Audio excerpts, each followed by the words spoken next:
Hey, Adam. Yeah. What are you doing tomorrow night? Tomorrow night is Wednesday, Yeah. and I'm playing a piano duo concert with you. Oh, awesome. Good. Yeah. I'll be there.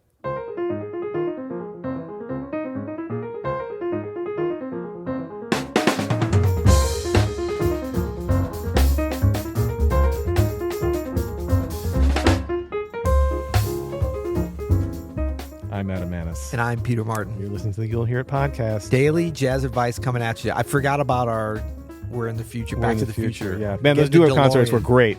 Man, you killed it, bro. Man, seriously, man. I'm really sorry about the second night when I, passed out and missed the gig. Oh, you though. were just My so bad. high. No, but Too high. Too high. we're recording this on October 1st, and October 2nd and 3rd we're playing duo concerts. Shh, don't pull the curtain all the way back, man. Come on. Yeah, You're they telling them our know. secrets. They know. No, a lot of people come up to me. They're like, how do you guys do that every day? I was like, commitment. We have to batch them, or else we would just drive ourselves That's crazy true. trying to get That's in the same room every day. Yep.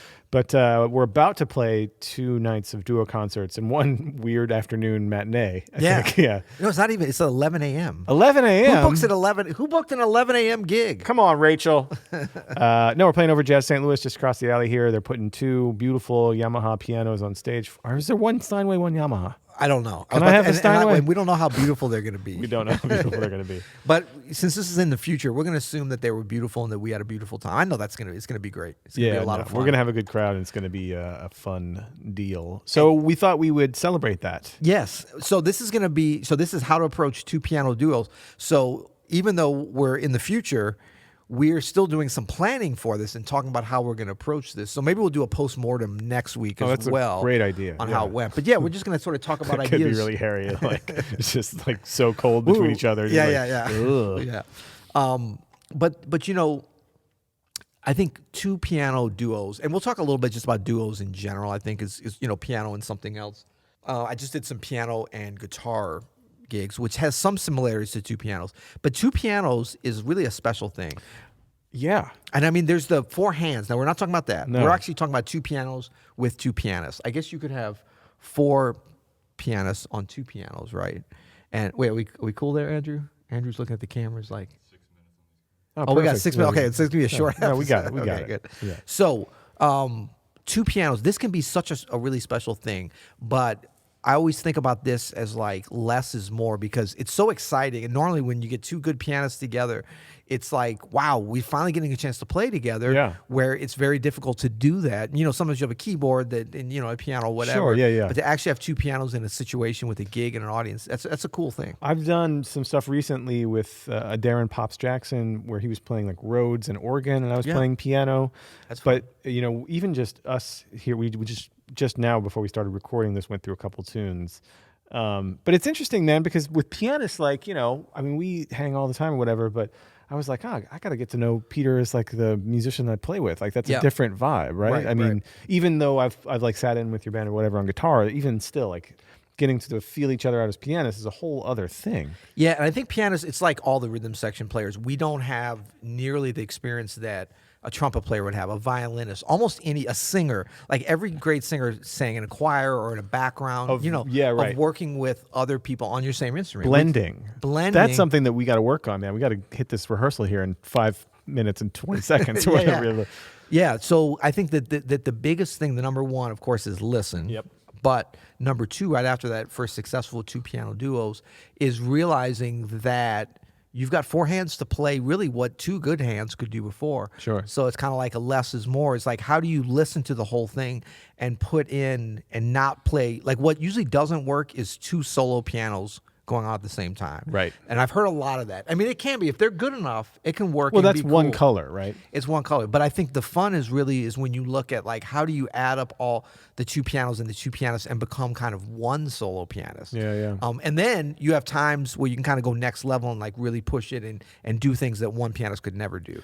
But it doesn't have to be that all the time. Yeah, so pay attention to like, your partner's density, how much they're playing, the range. You would kind of told me, you're like, hey, like if one of us is comping, then the other one can kind of like hang back and play the bass, or if you're comping on your own solo, that's cool.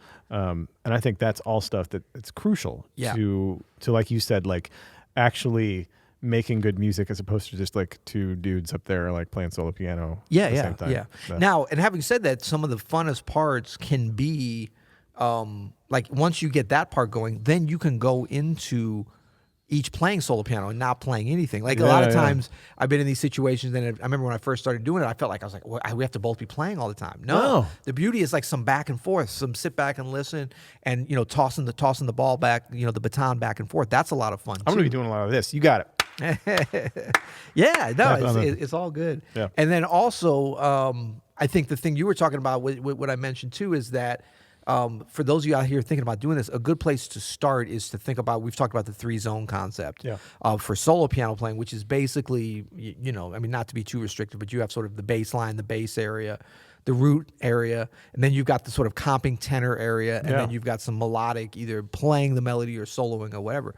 So when you have two pianists playing on two pianos, you can play with the 3 zones sometimes, but that means that pretty much one has to be playing 1 zone and the other's playing 2. Yeah. Because if you both play 2, you're going to have 4 zones playing 3. So if you want to do that, it's a great time also to realize that the piano really has way more than 3 zones. You've got the uppers, of course, and the very bottom. So it's a great time, as like when we play with guitarists, which we usually have a lot more experience doing, is to thinking about, wow, we can kind of go on the outside here. Yeah, Let's of course. do some stuff out here. Well, I was just thinking about now, like being inspired by this conversation of like, okay, so like if I let Pete go with like a solo piano thing, I can do like little textural things way up high or down low, or inside the piano, like little stuff like that. I think could be huge. That's when the fun comes in, and it's also just fun to also both kind of play like that. I mean, I think there will be times when that's a lot of fun. It's just I'm amazed when I do see people doing this, how much where they just sort of play within just those 3 zones, the same way they play like with a bass player, and then they're walking the bass line, but then comping on top, and like that's okay. And look, all this stuff is like kind of how it sounds.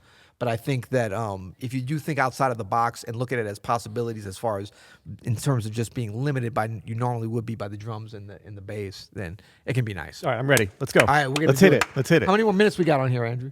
Oh, we got 2. Well, this this is going to be hard. is brought to you by hashtag Ketosis. No, that was yesterday. That was yesterday. By Open Studio. Go to openstudiojazz.com. Openstudiojazz.com. Jeffrey Keyser approached me about maybe doing a 2-piano mini course. Wouldn't that be fun? We should think about that. I'm going to tease that out there and see if we get any bites. So he was suggesting that you and I do a 2-piano? No, or did he want to be involved with that? He wanted to play either with you or with me as for a 2-piano. I will have to take a 3-month sabbatical of shedding, practicing if we're going to even imagine? think of. Oh, I'm sorry. He approached you. He's see how I stole that? He's a 5-zone piano player. I know. What are we He's gonna already do? 5 zones. I'm like, what zone am I going to play? Totally. All right, man. Well, until tomorrow. You'll hear it.